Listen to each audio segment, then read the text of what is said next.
You are cruising at 38,000 feet.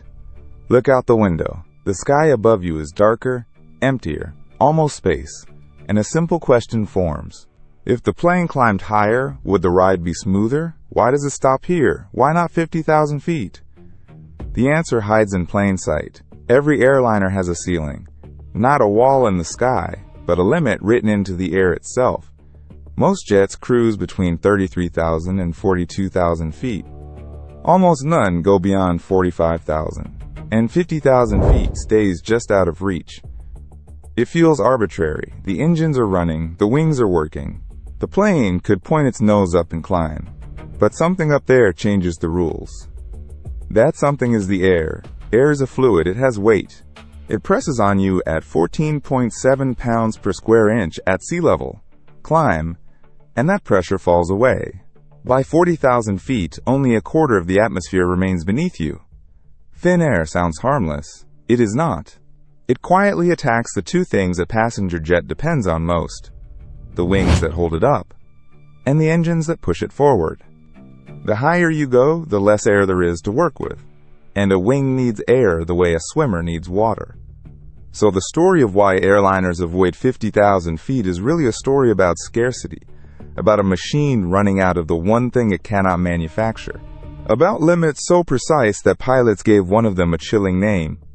That name came from the pages of accident reports, and the strangest part was still coming. So what actually holds 100 tons of aluminum in the sky? A wing. And a wing makes lift by throwing air downward. Air rushes over the curved top surface and the flatter bottom, and the wing deflects that stream down. Push air down, and the air pushes the wing up. That upward force is lift. Lift depends on three things: the shape of the wing, the speed of the air flowing over it, and the density of that air. How many molecules are packed into each cubic foot? At sea level, the air is thick. Molecules crowd together. A wing sweeps through billions of them every second and finds lift easily. Climb to 40,000 feet and the crowd thins out. Fewer molecules strike the wing. Each second, the wing catches less air, and less air means less lift. The wing has one way to fight back: speed. If fewer molecules pass by, the plane must pass by them faster. Fly quicker, and the wing meets the same number of molecules again. So high-altitude flight forces a strange bargain. To stay up in thin air, the airliner must fly faster and faster the higher it climbs. Its true airspeed, its actual speed through the air, keeps rising. A jet cruising at 39,000 feet is moving over 500 miles per hour through the thin air around it, not for speed's sake, for survival. That velocity is the only thing generating enough lift to keep it aloft. And here the trap begins to close, because flying faster to survive runs the wing toward a second, opposite danger. A danger measured not in molecules, but in the speed of sound.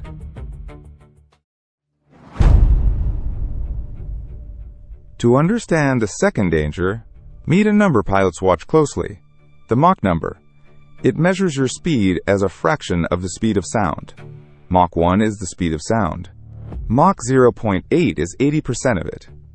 A passenger jet cruises around Mach 0.85. That feels safe. But over the curved top of the wing, the air accelerates and moves faster than the plane itself. Push the aircraft too fast, and that airflow reaches Mach 1. Shock waves form on the wing. Those shock waves shake the aircraft, disturb the airflow, and can rob it of control.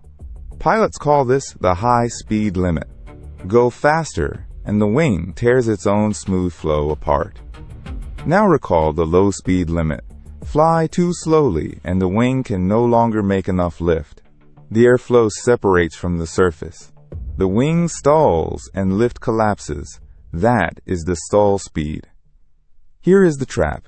Down low, these two limits sit far apart.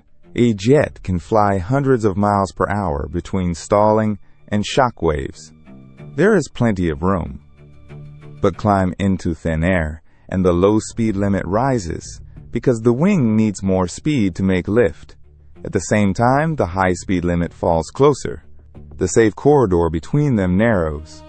Keep climbing, and the two limits nearly touch. The plane could stall and hit shock waves at almost the same speed. A few knots too slow and it falls. A few knots too fast and it shakes apart. Pilots named this shrinking gap the Coffin Corner, and the aircraft that lived inside it changed aviation forever.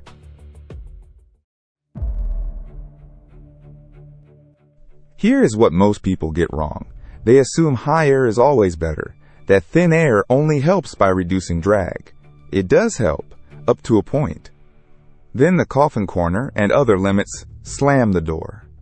Because the wing is not the only part starved by thin air. The engines are too. A jet engine breathes.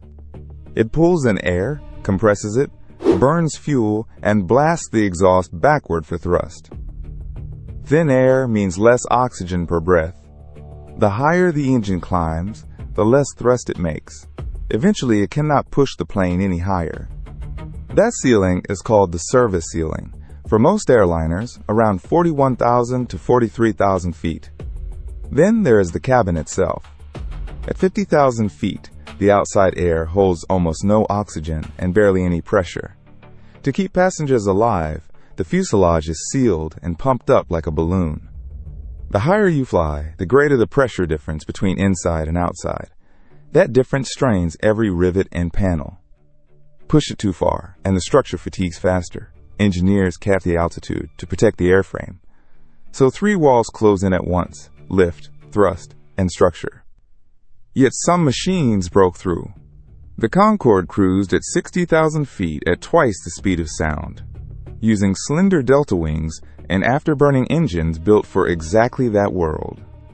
The U-2 spy plane flew above 70,000 feet, its pilots trapped in a Coffin Corner just a few knots wide. They proved 50,000 feet is reachable, but only by aircraft designed for nothing else, and that is the lesson hiding in your cruising altitude.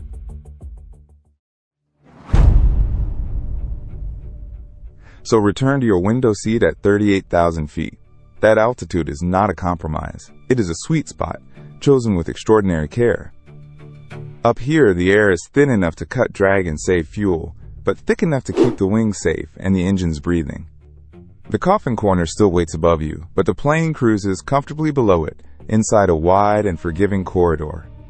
Every number was chosen for you. The cruising altitude balances fuel against safety. The pressurized cabin holds a comfortable sea-level fuel around 8,000 feet of pressure, protecting both your body and the airframe. The speed is set to sit far from stall and far from shock waves at the same time. That empty patch of sky above you, the space between 43,000 and 50,000 feet, is not wasted. It is the safety margin. The buffer between where you cruise and where the rules turn deadly.